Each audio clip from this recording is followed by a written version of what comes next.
I now hasten to the more moving part of my story. I shall relate events that impressed me with feelings which, from what I was, have made me what I am.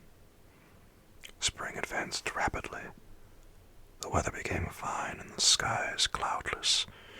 It surprised me that what before was desert and gloomy should now bloom with the most beautiful flowers and verdure. My senses were gratified and refreshed by 1,000 scents of delight and 1,000 sights of beauty. It was on one of these days, when my cottagers periodically rested from labor. The old man played on his guitar, and the children listened to him. I observed that the countenance of Felix was melancholy beyond expression. He sighed frequently, and once his father paused in his music, and I conjectured by his manner that he inquired the cause of his son's sorrow. Felix replied in a cheerful accent, and the old man was recommencing his music when someone tapped at the door. It was a lady on horseback, accompanied by a countryman and a guide. The lady was dressed in a dark suit and covered with a thick black veil. Agatha asked a question, to which the stranger only replied by pronouncing in a sweet accent the name of Felix. Her voice was musical, but unlike that of either of my friends. On hearing this word, Felix came up hastily to the lady, who, when she saw him, threw up her veil, and I beheld a countenance of angelic beauty and expression, her hair of a shining raven black and curiously braided. Her eyes were dark but gentle, although animated. Her features of a regular proportion, and her complexion wondrously fair, each cheek tinged with a lovely pink. Felix seemed ravished with delight when he saw her. Every trait of sorrow vanished from his face, and it instantly expressed a degree of ecstatic joy of which I could hardly have believed it capable. His eyes sparkled as his cheek flushed with pleasure, and at that moment I thought him as beautiful as the stranger. She appeared affected by different feelings, wiping a few tears from his lovely eyes. She held out her hand to Felix, who kissed it rapturously and called her, as well as I could distinguish, his sweet Arabian. She did not appear to understand him, but smiled. He assisted her to dismount, and dismissing her guide, conducted her into the cottage. Some conversation took place between him and his father, and the young stranger knelt at the old man's feet, and would have kissed his hand, but he raised her and embraced her affectionately. I soon perceived that although the stranger uttered articulate sounds, and appeared to have a language of her own, she was neither understood by or herself understood. The cottagers, they made many signs which I did not comprehend, but I saw that her presence diffused gladness through the cottage, dispelling their sorrow as the sun dissipates the morning mist. Felix seemed peculiarly happy, and with smiles of delight welcomed his Arabian. Agatha, the ever-gentle Agatha, kissed the hands of the lovely stranger, and pointing to her brother, made signs which appeared to me to mean that he had been sorrowful until she came. Some hours passed thus, while they by their countenances expressed joy, the cause of which I did not comprehend. Presently I found by the frequent recurrence of one sound, which the stranger repeated after them, that she was endeavoring to learn their language. the idea instantly occurred to me that I should make use of the same instructions to the same end. The stranger learned about 20 words of the first lesson. Most of them, indeed, were those which I had before understood, but I profited by the others. As night came on, Agatha and the Arabian retired early.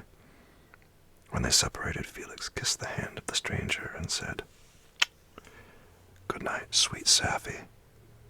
He sat up much longer, conversing with his father, and by the frequent repetition of her name I conjectured that their lovely guest was the subject of their conversation. I ardently desired to understand them, and bent every faculty towards that purpose, but found it nearly impossible. The next morning Felix went out to his work, and after the usual occupations of Agatha were finished, the Arabian sat at the feet of the old man, and taking his guitar, played some airs so entrancingly beautiful that they at once drew tears of sorrow and delight from my eyes. She sang, and her voice flowed in a rich cadence, swelling or dying away like a nightingale of the woods. When she had finished, she gave the guitar to Agatha, who at first declined it. She played a simple air, and her voice accompanied it in sweet accents. But unlike the wondrous strain of the stranger, the old man appeared enraptured, and said some words which Agatha endeavored to explain to Sapphy, by which she appeared to wish to express that she bestowed on him the greatest delight by her music. The days now passed as peaceably as before, with the sole alteration that joy had taken place of sadness in the countenances of my friends. Sapphy was always gay and happy. She and I improved rapidly in the knowledge of language, so that in 2 months I began to comprehend most of the words uttered by my protectors. In the meanwhile, also the black ground was covered with herbage, and the green banks interspersed with innumerable flowers, sweet to the scent and eyes, stars of pale radiance among the moonlight woods. The sun became warmer, nights clear and balmy, and my nocturnal rambles were an extreme pleasure to me, although they were considerably shortened by the late setting and early rising of the sun. For I never ventured abroad during daylight, fearful of meeting with the same treatment as I had formerly endured in the first village which I entered. My days were spent in close attention, that I might more speedily master the language, and I may boast that I improved more rapidly than the Arabian, who understood very little, and conversed in broken accents, whilst I comprehended and could imitate almost every word that was spoken. While I improved in speech, I also learned the science of letters, as it was taught to the stranger, and this opened before me a wide field for wonder and delight. The book from which Felix instructed Sapphy was Volney's Ruins of Empires. I should not have understood the purport of this book had not Felix, in reading it, given very minute explanations. He had chosen this work, he said, because the declamatory style was framed in imitation of the Eastern authors. Through this work, I obtained a cursory knowledge of history and a view of the several empires at present existing in the world. It gave me an insight into the manners, governments, and religions of the different nations of the earth. I heard of the slothful Asiatics, of the stupendous genius and mental activity of the Grecians, of the wars and wonderful virtue of the early Romans, of their subsequent degeneration, of the decline of that mighty empire, of chivalry, Christianity, and kings. I heard of the discovery of the American hemisphere, and wept with Sapphy over the hapless fate of its original inhabitants. These wonderful narrations inspired me with strange feelings. Was man indeed at once so powerful, so virtuous and magnificent, yet so vicious and base? He appeared at one time a mere scion of the evil principle, and at another as all that can be conceived of noble and godlike. To be a great and virtuous man appeared the highest honor that can befall a sensitive being.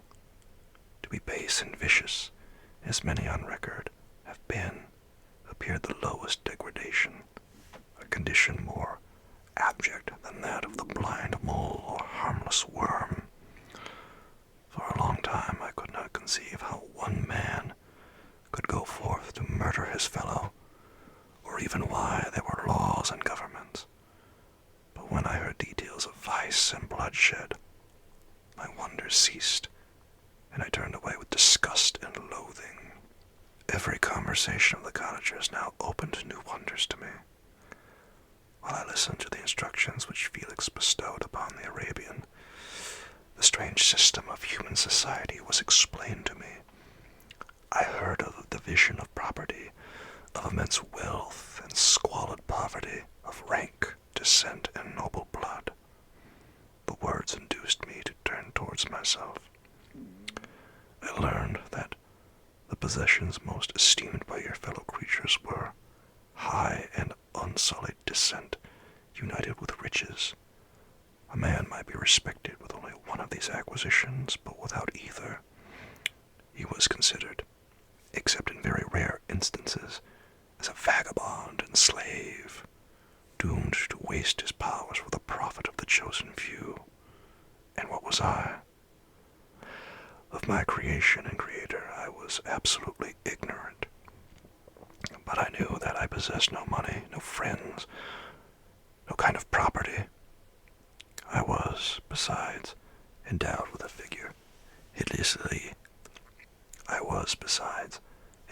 a figure hideously deformed and loathsome.